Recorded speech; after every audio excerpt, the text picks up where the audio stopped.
Most people's image of a trader is some guy, usually it's a guy, at a desk with a whole wall of monitors showing candlesticks and data and what have you.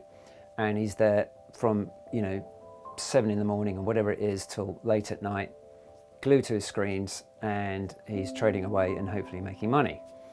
And he's either trading his own capital and making a little bit to pay the bills, or he's cracked it on a prop firm test and he's managing to pull income from the profit he makes through prop firm trading.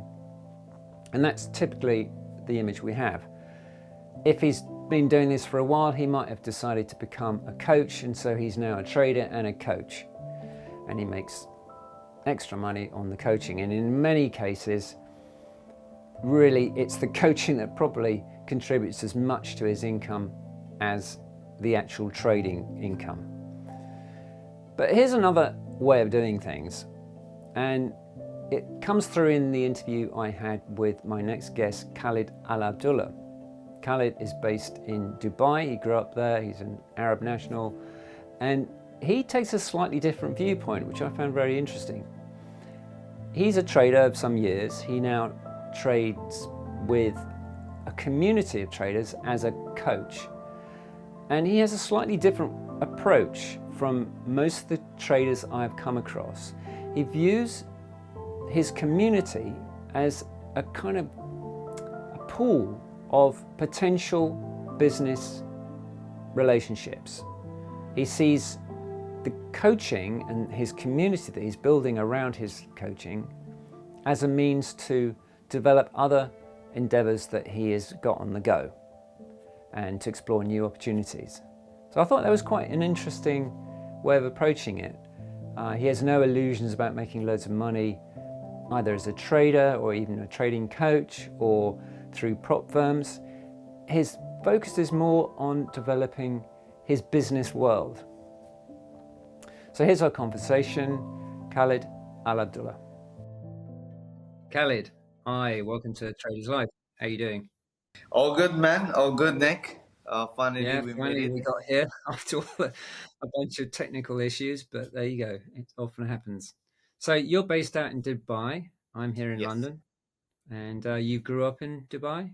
Yeah, I've been born and raised UAE national my whole life, except just there was a just phase of my time, of my life where I've just moved to. I wouldn't say moved, but I worked out of the country, which is most likely unusual for a UAE national to move out of UAE to work somewhere else. But I'm glad I went through that one. But I've been born and raised in UAE. Cool. And so where did you go? Where did you work? Yeah, it was a year, like a program, training program, working in field. It was in Netherlands for a year, but it was in between Netherlands, Belgium, so back and forth. And then it was a phase of Expo Milano in 2015. I did the 6 months over there. I did the course how to be an entrepreneur for about 4 months in Brazil. I stayed in DC, Washington for about like a month. Okay. It's good to have that traveling experience, isn't it? Yeah, Yeah, yeah, definitely. no, amazing. It's just the traveling. When you think of it, it's just the traveling. The whole idea of traveling, you actually get to know a lot of things. Your mind is more open to a lot of things, which is I'm glad I took that steps. And when did your mind get opened up to trading? I think it's within the corona, like COVID-19, but to be honest, like I've slightly came through forex and trading through the crypto. To be honest, I got introduced into crypto, and throughout the crypto, I find out like there's more opportunities when it comes to the trading in general. So do you trade crypto mostly? Not anymore. I used to, but I'm Did you more get like burned? investing now. Yeah, I think I've realized myself again. It's just self belief that crypto shouldn't be traded, but more an investment where you just because I wouldn't mind losing the value of it where I know it could come back. But when you trade, it's if I'm not with the right people, I feel it's the risk is higher than that you think it is, you know? Yeah, you can lose your shirt. Yeah.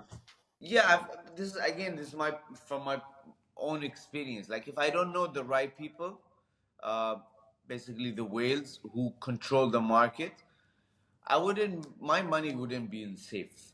But if I would buy and keep it for a long term or short term and just buy and sell, but not trading literally like futures, I feel like the risk is way too higher than the reward.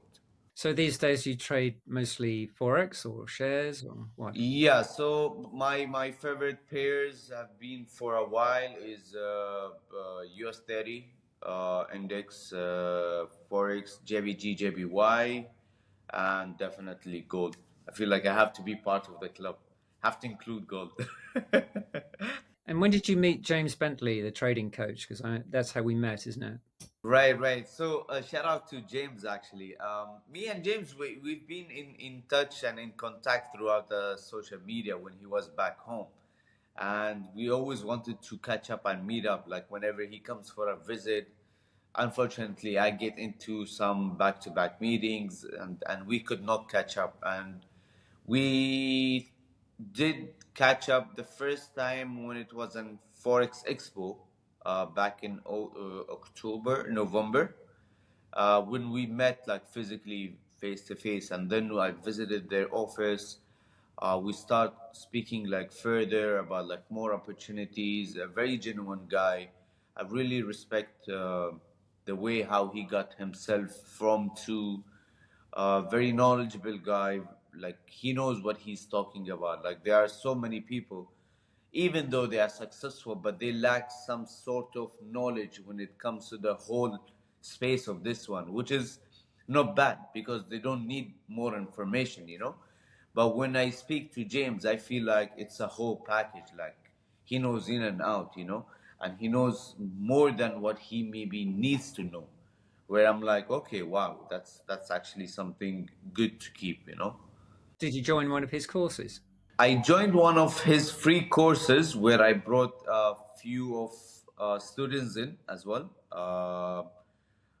That was like a bit of the basics what they have been offering. I would say even like me being 3 to 4 years in the industry, getting into that free session that they have offered, it actually, I wouldn't say blew my mind, but it opened my mind a lot of like how other people at the experienced professional traders look at the market than the profitable. Because in my understanding, they are profitable traders, but they are more knowledgeable traders and who actually like could call themselves financial advisors or financial analysts. But I see the whole package was on that day. Like they offer more than what you are expecting to see or to learn. You know. Yeah, that's good. And what kind of strategies do you use? I mean, have you defined what those are? I'm more a Fibonacci type of trader. I follow more of a psychology. Like my technical is ABC. I strictly like it's a ABC. If I don't tick the boxes of ABC, I mean I'm not in. Forget it. Like close the iPad, the laptop, go enjoy your time. But I'm more of like a psychology type of traders where I draw my Fibonacci based on the trend. I use a very simple moving average, 250. I follow the trend. If the drop follows my Fibonacci, I wait for the price to retest to my golden zone. I wait for a confirmation, I'm in. There is no confirmation, I'm good for the day, I just leave. So that's when I teach even the students that I have a community right now, I literally tell them this is the basic of the basics that you guys need to know. But the highest percentage comes within the psychology because sometimes your Fibonacci is drawn wrongly It's just because you are forcing yourself or making yourself to believe I need to trade today. I must trade today. This is an opportunity. How could I lose it? So that's mainly not about your Fibonacci. It's not about the price to retest and break out from your golden zone. It's your mind. It's your decision. It's literally nothing. Like the support and resistance there, you literally have done all the job. But if you don't find the opportunity, you cannot just squeeze the market and force the market to be like, no, I need to make a money today. But I mean, if you could make the money, make it. But if you could not, then literally, as a human being, the first thing you would do, and I get it, they would point at someone and they would give an excuse to just somehow release themselves from the mistakes, you know? Yeah, I think a lot of trading is sort of counterintuitive in a way because throughout life we're told to go for things, chase things and hunt them down, and we won't be rewarded unless we take action and all this kind of thing. But the funny thing about trading is it's almost the opposite. I mean, obviously you do have to take action at some point, but so much of it is about waiting and only taking the trade when the conditions are following your rules. And it sounds so easy when you say it like that because you think, well, that's okay, I just follow the rules. But we're not made like that, are we? We're so conditioned, we don't realize how conditioned we are until we start trading, I think.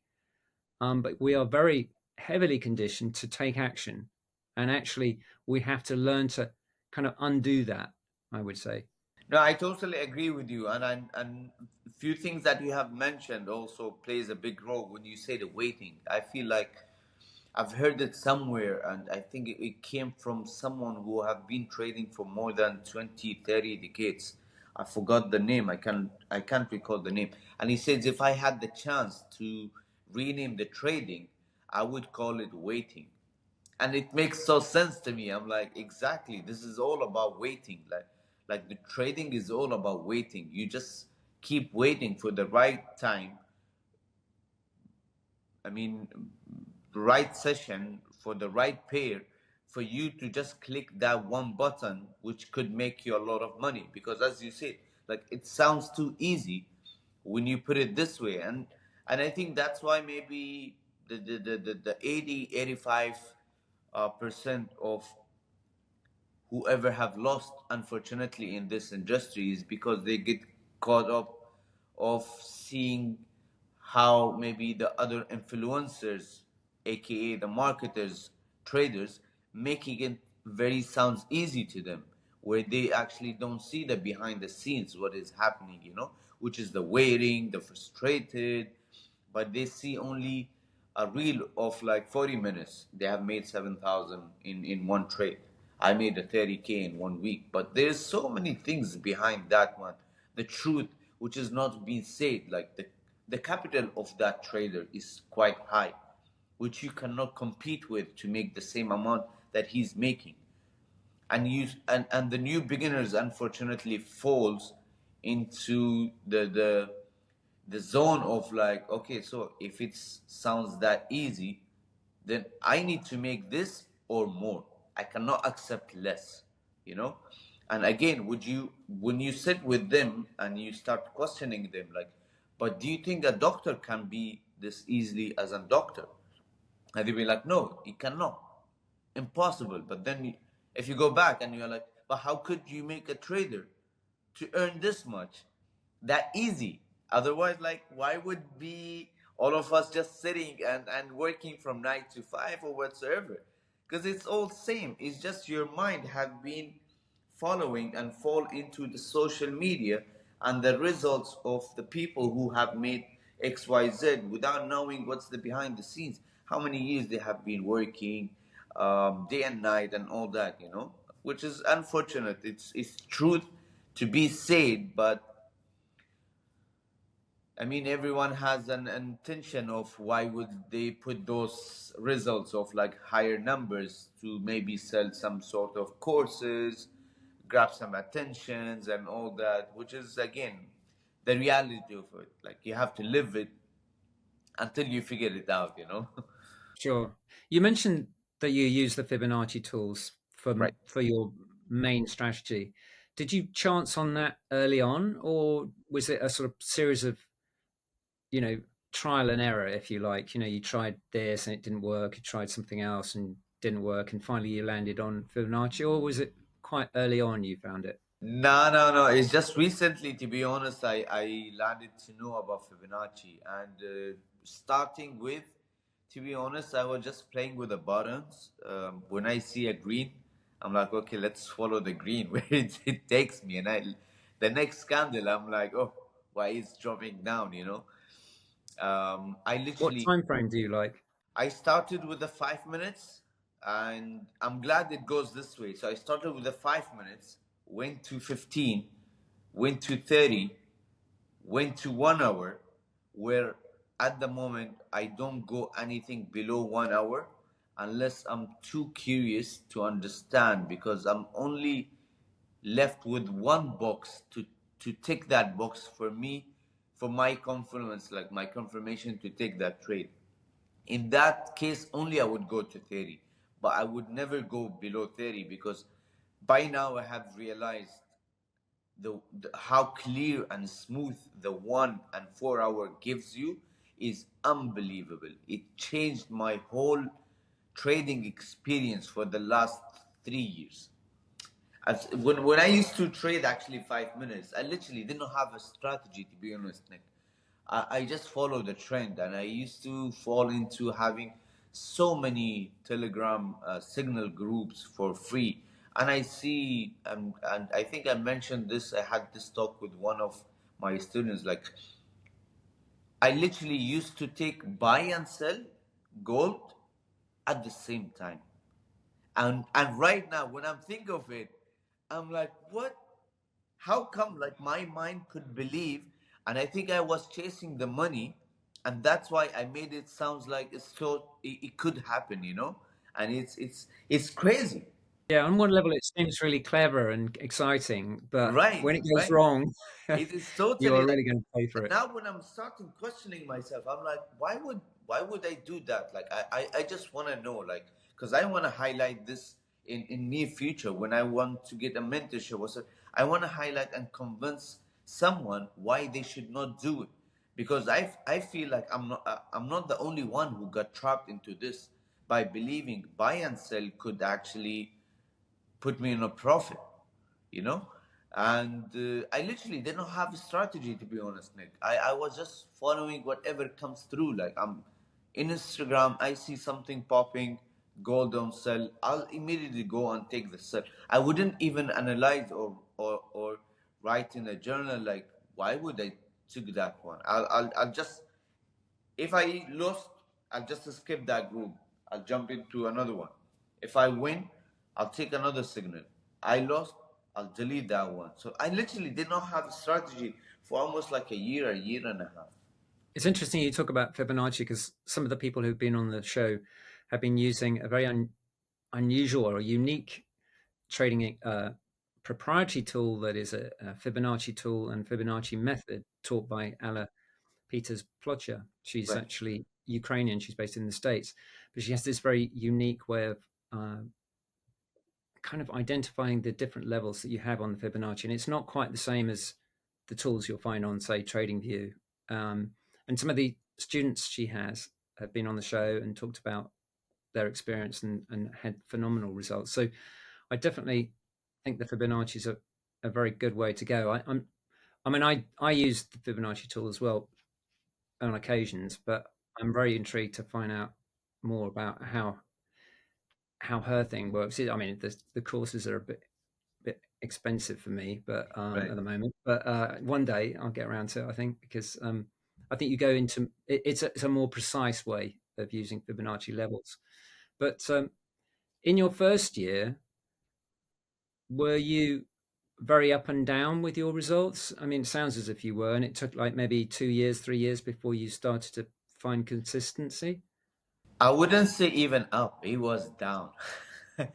It was literally down to the level.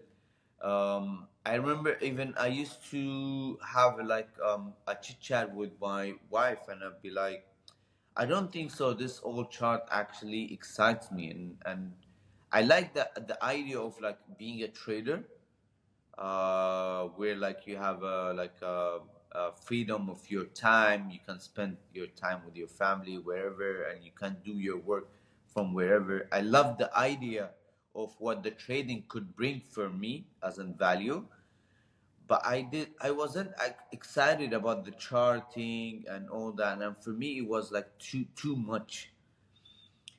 And um, and there was nothing as an up, to be honest. I spent like almost 9 months on demo, where there was a phase of a time I'm like, okay, if I'm earning, but if I'm sorry, not earning, but I would say if I'm winning trade, when I look at it, my stop loss is way too high. Sometimes even I don't have a stop loss, and I'm like, yeah, if I would trade, I wouldn't have a stop loss. So what? Like, I would go with the lowest lot, but it did not make sense to me. I mean, right now it did not make sense to me. Back then, it was like, why everyone is losing? Why they would keep a stop loss? Like, I wouldn't. But then I realized even the demo plays a big role for the beginners, because one of the mistakes I have realized that the beginners actually start having 100,000 of account of a demo, 50,000, where their lot allows them to experience something way too different when they go on the live and they only deposit $100. Yeah, it's hopeless. Yeah. It's a big thing. Like now, I'm like, whoever wants to start a demo, you just start a demo with your exact initial uh, deposit that you are willing to trade on live account, because it does not make sense that the higher amount on demo gives you a higher expectation in live, which is wrong, because once you go back to the 100, that amount, the winning amount of like waiting for 2 3 hours, regardless if you were a day trader or a swing trader, could give you $3. And I know you would be like, for real, like I'm waiting for 2 days for $3. But when you switch your mind of thinking of it in terms of the percentage wise, it should make sense to you, because Yeah, it of could course. be On $100, exactly, yeah. it could be like a 50% of your capital, but your mind wouldn't be trained to go into that one until you actually see the big figures, like the hundreds, the thousands, because you're still also got trapped into the social media. I mean, I believe the higher percentage of the beginners have got into forex or trading in general from the social media. Yeah. And what made you to believe that is the Lamborghinis, the Yeah, mansion, which is the nonsense. private Yeah. jet. Yeah. So It's just earning nonsense. 100, Absolute it's nonsense. nonsense. I mean, Yeah. how would you be accepting a $50 profit when you see someone is in the Lamborghini and you got convinced you want that Lamborghini, because you know the $50 throughout the year would not bring you that Lamborghini. So you get trapped into like so many things. Like that's why I became more, and that's why I became more of a psychological type of traders, because I believe like there is so much psychological part into trading that it also brings a different personality in a human being to be himself outside of this space. Like you become more a calm person, you become understanding when to say yes, when to say no. Because again, something in real life, we tend to we tend to hide to say no, or not to say no to please others. Where in the market, you have to say no, because if you want to please, you are pleasing your amount of money, your savings, people's money, so you take more risk. So whatever behavior you do apply it in the market, it should be applied also in your real life. Interesting way to look at it. So you traded the Fibonacci perhaps in the last year, and you've managed to get some sort of consistency going. Yep. How many hours a day do you spend trading on average? I wouldn't say more than 2 hours. What's your favorite time to trade? NY, NY session. Yeah. So basically, this is how my schedule works with the trading. Before I sleep, I look at the market, go through it very quickly, understanding what's the potential that I'm looking for tomorrow. If I can draw my Fibonacci earlier, that would be great, would save me time. I put an alert in the trading view. Once done, then half of my job for the next day is done. I tend not to look at the chart. I tend not to look at anything except the notification which comes on my phone is just a news because I'm trading US 30. So I need to be updated with what's happening with the companies, you know? Could help me out. But other than this, I never look at the chart if I know that I have an alert in one of those three pairs. But if I did not get the chance to put my alerts or whatsoever late night, then I would, whenever like I have, I would say mainly around London opening time for the first 30 minutes plus NYC session for the first 2 hours. And once my position is on, I tend set to forget. Cool. And you run some other businesses, don't you? You mentioned you were an entrepreneur. Yeah, so I started actually with a clothing line business back in 2015. This is the same year actually when I was working out of UAE, and I think my mind got opened up by like seeing so many things, opportunities. You know, I started a clothing line. I've always had like a love for fashion. Like I like to be dressed oversized and all that. So I turned that passion into a business. uh, Unfortunately, did not go as expected. I think I was too excited. I had an overconfidence that I can control everything. I'm the next one who can beat all the big players in the game. But I have learned so many things in terms of the logistics, finance, the marketing, understanding the difference between marketing and branding, social media, targeting, Facebook ads, and all that. After that, then I started something with e-commerce, which is something similar to back in the time. I don't know if you know the Yellow Pages. I tried to switch it on because I believe the Yellow Pages back in the days were was actually backdated, when unfortunately nowadays nobody using it. So instead of companies, I've made it more of like talents, where you can find the talents. Like nowadays, I feel like, okay, if Nick would travel to Dubai and he's looking for let's say a videographer, it wouldn't be, I wouldn't say hard, but it wouldn't be as fast as he could find a good photographer. Yeah, because even if you would go to the Instagram and you would type a hashtag photographer in Dubai, there would be someone who actually have used that hashtag just for sake of getting the likes, but he would be based in Germany, you know. So it would require you two, three, four clicks up until like you get in finding that person. So I used to list those talents in the website for free. Um, Maybe I could give a very simple example about Fiverr. But Fiverr offers more of digital services. But in my case, it was more of like having in person. You know, like you're throwing a party, you need a magician. Boom, you go to that website, you find the magicians in Dubai. Let's say you need a painter to paint on walls, on wallets, sneakers. Boom, you go over there, you find a painter, you know. And I felt like there was an opportunity for this, since we are like living in a very diversity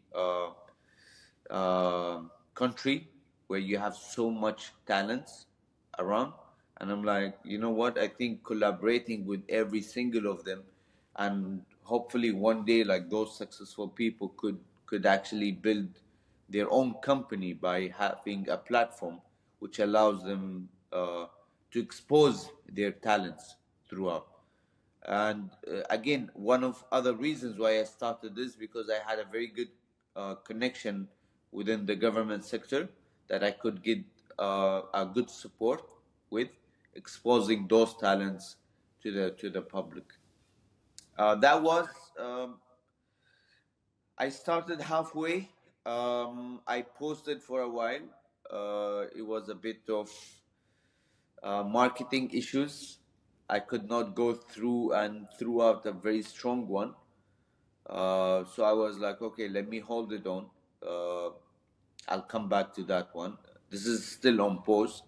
But the website, the contents, the creatives, the link, everything, the social media was everything was ready. I got actually around 200 to 250 of talents, and it's mind blowing because I actually got introduced to one very talented guy who actually could make beats from literally like using subject as objectives like around him. That's his talent, and I'm like, wow, like why nobody actually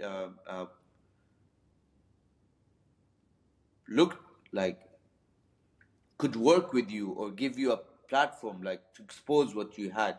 And he's like, maybe because I kept it very privately and all that. I'm like, no, you should actually bring that. So I've seen so many talents out of the 200 250. Even for myself, I was like, wow, I would like to work with you guys, you know. And then after that, when I started to I took a decision to quit my job when I got introduced to crypto in COVID-19. So you're mainly running this kind of recruitment drive with talent and also the trading on the side. That's Yep. mostly your kind of work life, yeah? Yeah, yeah, Yeah. yeah, yeah, And yeah. have you got family? How do your family, how's your wife feel about your trading? I mean, as long as the credit card is It's is not broken. freezing. To be honest, at the beginning it was challenging. I wouldn't say it was hard. Yeah, it was challenging. But I'm glad that she's. I mean, thank God. She's supporting me a lot, and she have supported me even by getting me an iPad. For me, like, okay, if you had to go somewhere to trade, I wouldn't like you to trade from your phone.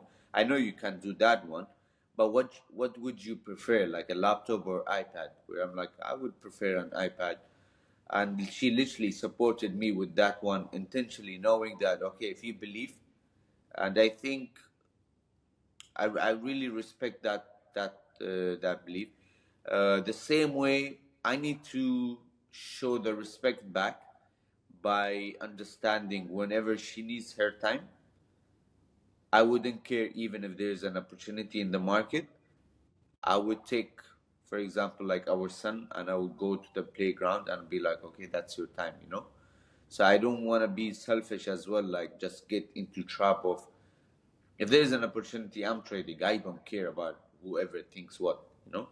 So we have this, I would say, mature understanding between each other and the priorities of like, okay, sitting around having a tea, speaking about what's your schedule tomorrow looks like. What are you doing? What are you planning to do something? Do you want to go meet up with your friends? Okay, you know what? Then I'll take care of this one. Tomorrow I'm expecting this to happen like a news. I'm not trading. You can have your time, you know. So she's very supportive, very That's cool. supportive. Yeah. Great. Yeah. And do you have friends in Dubai you can meet up with and chat about trading with, or does that not particularly interest you anyway? I do have, yeah. I mean, my own circle, to be honest, this is something I just want to highlight on a quick note, Nick, which I believe, again, what I have just mentioned earlier. I I got into the zone or the circle where none of them unfortunately had a goals in business or trading whatsoever. So I was like a typical guy who wants to go out, enjoy his time, wearing nice clothes, getting into nice car, does not care about the debts, gonna be paid whatsoever. Which, unfortunate again, a lot of stereotypes happens, thinking that okay, as an Arab wearing whatever I'm wearing right now, he would be having something falling from the sky as a Rolex and a Lamborghini just waiting in the garage, which is not true. But the circle that I was with, when I decided, I'm like, okay, you know what? I think I need to give a pause. Uh, I don't think so. We all going on the same directions. I would respect if you guys wouldn't be offended if most of the times you wouldn't see me around you guys, because I can see all what you guys doing is fun, fun, fun, fun, fun, which is not bad. I mean, as a human being, it needs to switch their mind sometimes to go and have a fun. But I cannot do it 24 hours. I mean, I'm looking for to raise a family. I'm looking to enjoy the lifestyle. I want to go out with my wife and my son, and also I want to spend time with you as my friends. But if you guys would call me, you should understand and respect there's a priorities. Family always comes first. If I had the time, I wouldn't hesitate twice, but I would literally like just meet up with you guys. And at the beginning, I think it was a bit of from their end could not understand, which sadly for me, I was like, but why they wouldn't understand. Like everyone has their own priority in life.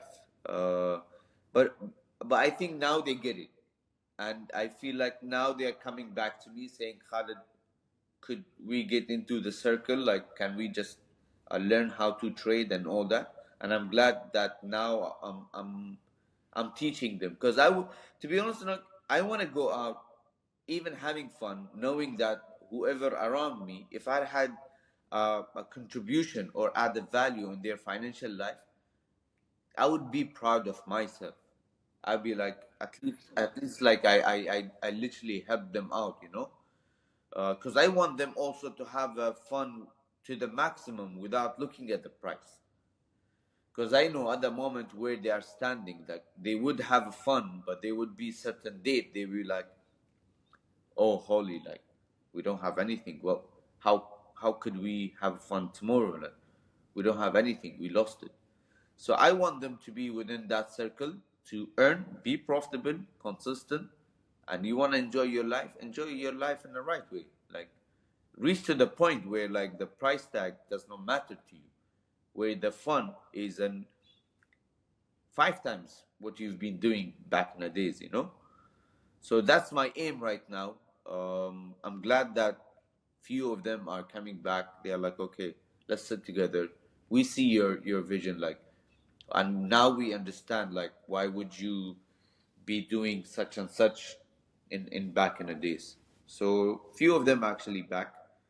Few of them still had to convince them. So are these people you teach, are they, shall we say, friends, acquaintances that you've met face to face, or are they some of them online? No, not all of them. I have very few friends, but most of them came through the social media, came through the word of mouth, came through of recommendations. Again, I'm truly blessed and thankful for whatever I have offered, being genuine in the market, in middle of a lot of noise and scammers and all that. And I believe this is what truly we need to raise as an awareness, alongside just being an trader, that to share the truth behind the scenes, what is happening. Because again, being a profitable is not everything. um, my aim is not to train a trader to become a consistent profitable. I need the people who are profitable to do a business with them in near future. Once I'm earning, you are earning, let's invest in a property. Once I'm earning and you guys are earning, let's build a company. Let's do the invest. You're trying to build a circle, a meaningful network Right, of entrepreneurial minds who make some money trading, right. but essentially this is kind of like a social circle where you can get together and start to trust each other so you can invest in bigger things. Right. I mean, that's the aim. That's the aim. Like, just, like once you see them profitable, I mean, for me, there's no end of it there. I mean, sky has no limit, and the life has so much opportunities to offer us. I mean, why not to look at it from the different point of view? Trading is just a small part of a financial tool that you can use to actually invest and fuel your real business, your real I'm sorry, not real, because trading also I would consider real business, but I would say more physical type of business, like open a shop, build a brand, invest in a startup, take companies, invest in something that you have no experience about, where it can give you a certain recurring billing type of side income. This is my aim. Like, everything I do, I believe it has a long term plan. But if you look at it as an from 3D point of view, not just a straight, a clear picture where you're like, I like this picture, I like what trading is giving me. No, but it has more to offer. And I usually tell most of the students, I'm not here to teach you just how to be a trader. I want you to grow a community. This is my aim. Like, I want you to reach to the level where I'd be like, oh wow, actually, how did you know that? Like, I want to be a student one day, like, knowing that you've been my student back in the time. Now I'm your students. That wouldn't downgrade from my status or the title that I had, just because I have been trading before you. Does not entitle me being uh, more professional than you. I mean, you teach someone how to fish, the next day they come with a shark. I shouldn't be amazed. I mean, that's your talent. You have done it better than myself. I should be proud of you. I should ask you and praise you how you did that one. Then actually that guy would be like, you have taught me to actually get those tools, but I've done it on my own way. Those stories actually much inspiring, much motivational to me, to be honest. And that's why I keep repeating this. Like, I feel for myself, it's more of like a being psychological for me as a person. Helped me a lot of like how to play the puzzle in the right way, where like it has to be a win-win deal. It cannot be just a win from one side deal, because alongside halfway, this deal could be broken, and you would be like, what if? And that what if actually will break you down. That what if it comes alongside, oh my god, there would be a lot of things that would be breaking down. I know it's early days with this sort of community you're building. Have you got any examples of where you've joined forces with one of your students, if you like? What do you Where mean? you've gone into an investment or you're planning a business or you're early days with some new venture? Yeah, definitely. I mean, maybe this is the first time I'm sharing it, even in my not in my social media. So one of my students, who I think he's from the one of the first ones, and he's one of the friends who actually have seen the bright side of the trading, and we are in discuss of doing something within the trading space. So it's just the talk have been going through almost 2 to 3 months right now. We're just putting things together. It's something that me and him never got to know anything about before. So we are into consultation with an experts, like what's this space is all about, like what is this company is all about, how it does run, how it works, what's the pros and cons, what could go as a worst case scenario. So it's something within the trading space, I would say. I'm not quite sure if it's something new. There might be someone from other side of the globe that is been doing it, but I feel like within the Arab countries, we did not see it. And the focus, even building this company, would be mainly targeting Arabic speaker. Yeah, makes sense to start with what you know and then build out. Yeah. Right. And we saw the potential because the lack of the knowledge, what we have over here, comparing to the foreigners, we see we have to do a lot of work. And I feel like, okay, if it has to be, it has to be. I mean, if it has to do a lot of work, then, I mean, it is what Yeah, it is, you know? education. There's nothing wrong with that. That's great. Exactly, yeah, yeah. And I'm like, okay, if it is, then let's do it. I mean, so that's why we are somehow taking our time to meet the right experts, to meet the right people, to discuss, have a consultation, understanding in and out. I mean, it could be not for us, and we are just too excited of like building something, you know. So once we get into point, hopefully 20 by before 2025, if everything goes well, we hopefully will establish the business. If it did not go well, which I hope not, then it is what it is, you know. Fair enough. Yeah, Khalid, we must stop there. Thanks so much for being on the show. I Yeah, wish you all yeah, the best. man. Thank you very much, Nick. It was really nice.